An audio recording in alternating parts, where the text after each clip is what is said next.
Oh, ito yung kabuang locks ni Kawasaki Brusky 125 ang locks niya. Side niya naman ganito. Ito tayo sa Eversure Pangantukan Bukidnon mga idol, no? Para tingnan or ikutan itong si Kawasaki Modinas Brusky 125. So tingnan natin ano merong feature, mga specs niya, at tingnan natin kung magkano nga ba ang motor na to ngayong month na to. So ngayong cash niya, down niya, tapos yung installment niya. Bago natin ikutan ang motor na to, syempre kung bago ka pa lang dito sa channel ko, sa YouTube or sa Facebook mo man ito mapanood, hihit mo na yung follow dyan at saka subscribe button para lagi kang updated sa gagawin pa nating video. Tara, ikutan natin. Front locks niya, side profile, tapos ito naman yung likurang bahagi niya.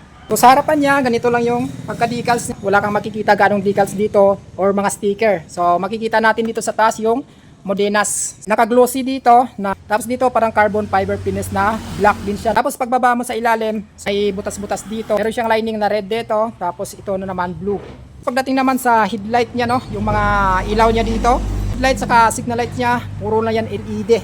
Sharp design dito. Pagdating sa fender niya, naka-plastic. So ganun din yung kulay, blue.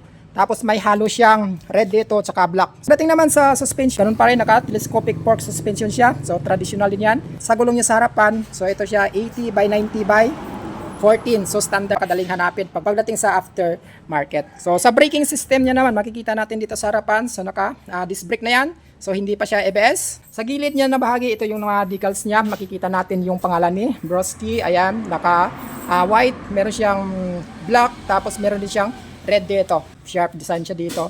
Tapos makikita natin dito yung sticker na Modinas na kulay white.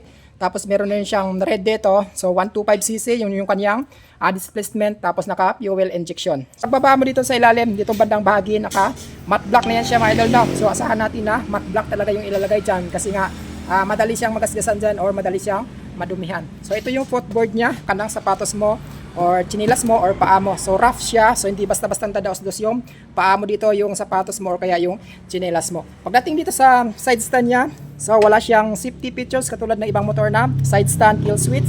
So ito ordinary lang. So, tapos dito na bahagi is naka parang carbon fiber finish. So naka black lang siya dito mga idol, no? Tapos makikita natin yung sticker na naman dito ni Brusky. So ayan. So hanggang doon din siya sa dulo, naka blue siya. Tapos yung Brusky niya is naka kulay white, kombinasyon ng kulay red. So lining lang siya dito. So pababa.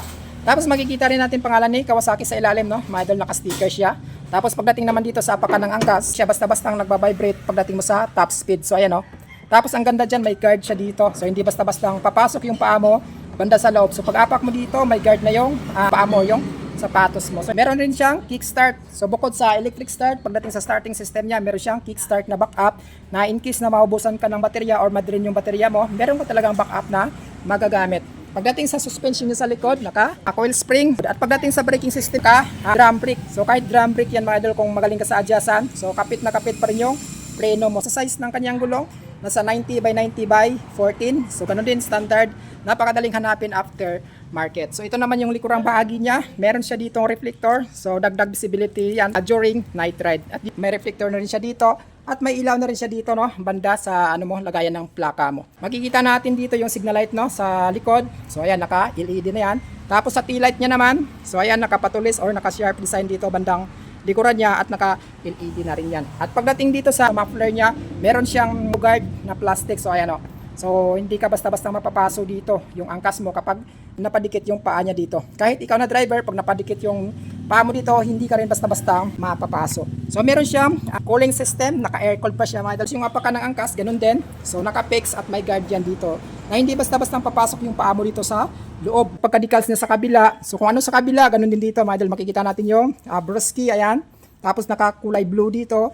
Meron siyang lining na kulay red saka white. May patik-patik dito na kulay black. At dito na bandang bahagi na to, meron na rin siyang parang carbon fiber finish. At pagdating naman sa grab bar niya, so ito, astig yung grab bar niya mga idol, no? So ayan. Pagdating naman dito sa under seat storage capacity niya, malaki siya. So ayan, pwedeng-pwede dito lagay yung mga pinamili mo, yung mga gamit mo. Pero pagdating sa helmet, yung buong helmet talaga is hindi talaga siya kasya. Pero yung half face helmet, I think kakasya siya mga idol, no? Kasi nga malaki siya, oh. Pagdating naman sa kanyang upuan, makapal siya. So dito yung angkas mo, dito yung driver. So makapal siya. So goods na goods for long ride. Hindi ka basta-basta mangangamit dito sa motor na to pagdating sa long ride, kasi nga meron itong position na upright position. So dito sa harapan niya, ganito siya. Meron siyang pocket dito na maliit, ay kabila May pocket din siya, ayan oh, malalim. Tapos ang maganda dyan, meron siyang USB charging. Disosi siya mga idol, no? So meron siyang shutter lock na kung gusto mong iiwan sa matataong lugar, pwede mong i-lock ito. So meron na rin siya ditong pangalan na seat, no? Pagbubukas mo dito. Tapos pagdating naman dito sa meter panel, analog combination ng digital na maliit. So meron siya ditong speedometer na indicator. Makikita natin 0 to 160. Kung kaya mo isagad ng 160, sagad mo. Tapos meron siyang turn and signal indicator. Ito, high beam, low beam, saka battery indicator. So hindi ka na ma-worry dyan. Check engine indicator, meron rin siya. Tapos pagdating naman dito sa buttons niya, dito, kaliwa, meron siyang high beam, low beam.